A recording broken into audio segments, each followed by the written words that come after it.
few years ago, I broke into my own house. I had just driven home. It was around midnight in the dead of Montreal winter. I'd been visiting my friend Jeff across town, and the thermometer on the front porch read minus 40 degrees. And don't bother asking if that's Celsius or Fahrenheit. Minus 40 is where the two scales meet. It was very cold. And as I stood on the front porch fumbling in my pockets, I found I didn't have my keys. In fact, I could see them through the window lying on the dining room table where I had left them. So I quickly ran around and tried all the other doors and windows, and they were locked tight. I thought about calling a locksmith. At least I had my cell phone, but at midnight, it could take a while for a locksmith to show up, and it was cold. I couldn't go back to my friend Jeff's house for the night because I had an early flight to Europe the next morning, and I needed to get my passport in my suitcase. So, desperate and freezing cold, I found a large rock, and I broke through the basement window, cleared out the shards of glass. I crawled through. I found a piece of cardboard and taped it up over the whole opening, figuring that in the morning on the way to the airport I could call my contractor and ask him to fix it. This was going to be expensive, but probably no more expensive than a middle-of-the-night locksmith. So I figured under the circumstances I was coming out even. Now, I'm a neuroscientist by training, and I know a little bit about how the brain performs under stress. It releases cortisol, that raises your heart rate, it modulates adrenaline levels, and it clouds your thinking.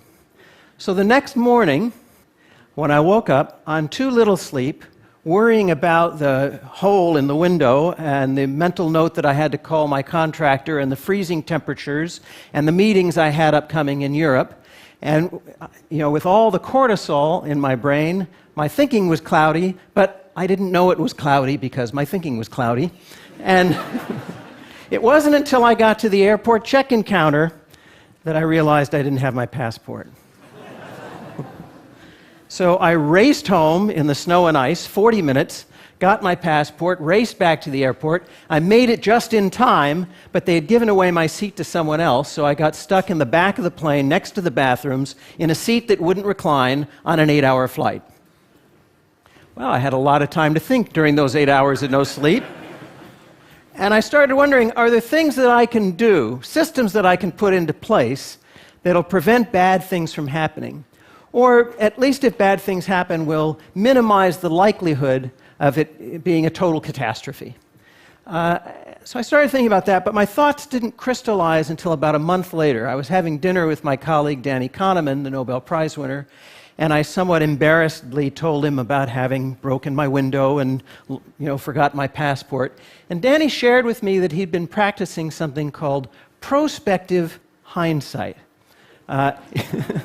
It's something that he had gotten from the psychologist Gary Klein, who had written about it a few years before, also called the pre-mortem.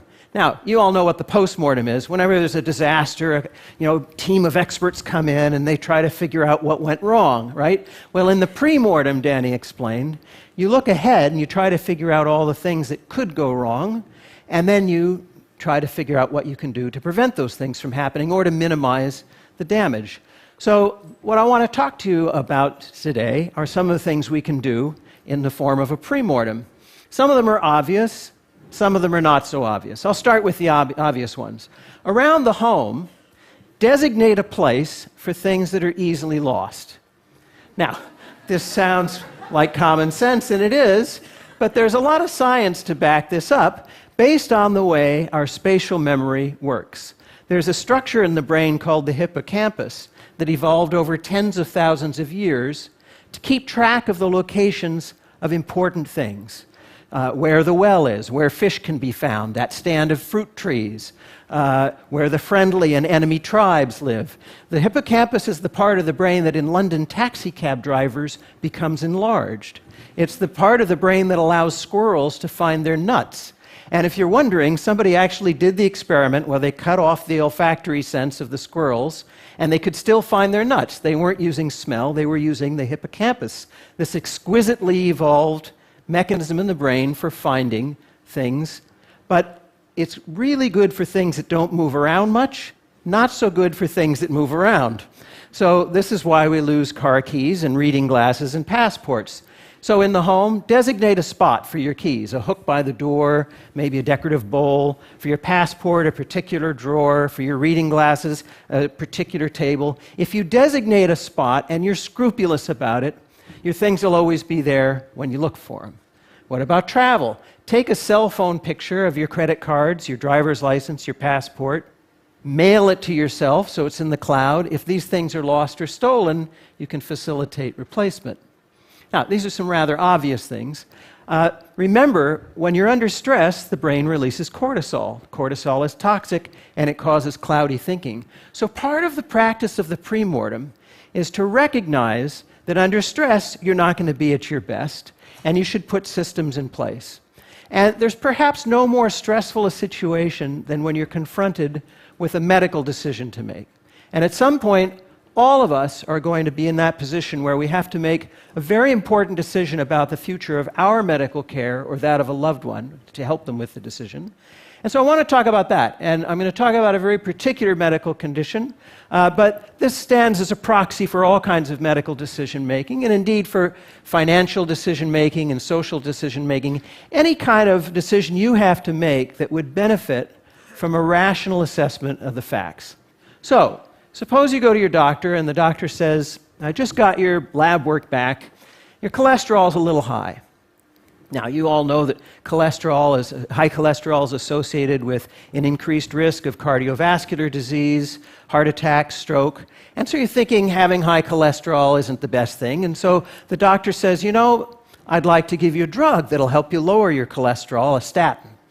And you've probably heard of statins. You know that they're among the most widely prescribed drugs in the world today. You probably even know people who take them. And so you're thinking, yeah, give me the statin.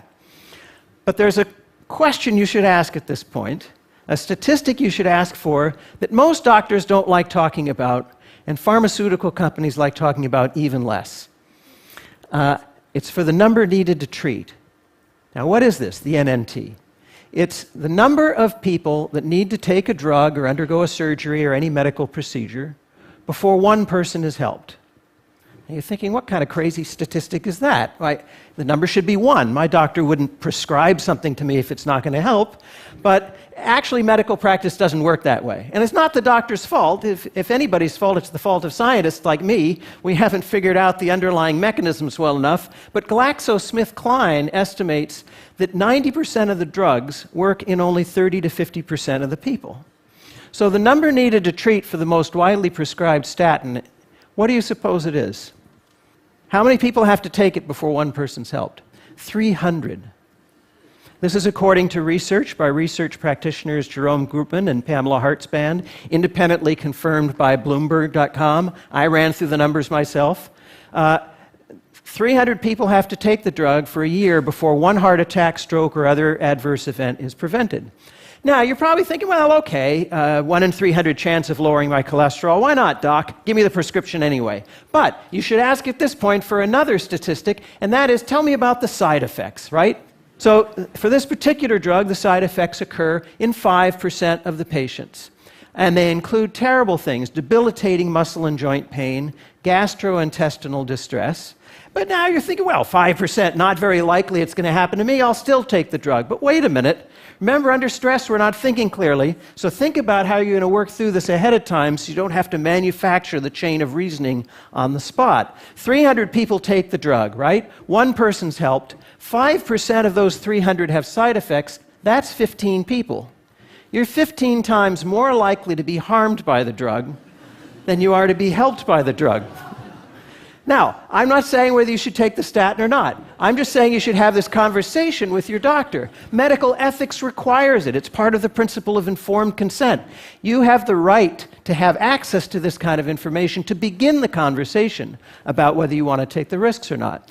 Now, you might be thinking I've pulled this number out of the air for shock value. But in fact, it's rather typical, this number needed to treat. For the most widely performed surgery on men over the age of 50, removal of the prostate for cancer, the number needed to treat is 49. That's right, 49 surgeries are done for every one person who's helped.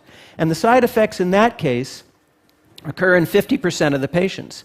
They include impotence, erectile dysfunction, urinary incontinence, rectal tearing, fecal incontinence, and if you're lucky, and you're one of the 50% who has these, they'll only last for a year or two. So the idea of the premortem is to think ahead of time to the questions that you might be able to ask that will push the conversation forward. You don't want to have to manufacture all of this on the spot. And you also want to think about things like quality of life, because you have a choice oftentimes. Do I want a shorter life that's pain-free, or a longer life that might have a great deal of pain towards the end? These are things to talk about and think about now with your family and your loved ones. You might change your mind in the heat of the moment, but at least you're practiced with this kind of thinking. Remember, our brain under stress releases cortisol, and one of the things that happens at that moment is a whole bunch of systems shut down. There's an evolutionary reason for this. Face to face with a predator, you don't need your digestive system or your libido or your immune system, because if your body is expending metabolism on those things and you don't react quickly, you might become the lion's lunch, and then none of those things matter. Unfortunately, one of the things that goes out the window during those times of stress is rational, logical thinking, as Danny Kahneman and his colleagues have shown. So we need to train ourselves to think ahead to these kinds of situations. I think the important point here is recognizing that all of us are flawed. We all are going to fail now and then. The idea is to think ahead to what those failures might be, to put systems in place that will help minimize the damage or to prevent the bad things from happening in the first place. Getting back to that snowy night in Montreal, when I got back from my trip, I had my contractor install a combination lock next to the door with a key to the front door in it, an easy-to-remember combination. And I have to admit, I still have piles of mail that haven't been sorted and piles of emails that I haven't gone through. So I'm not completely organized, but I see organization as a gradual process, and I'm getting there. Thank you very much.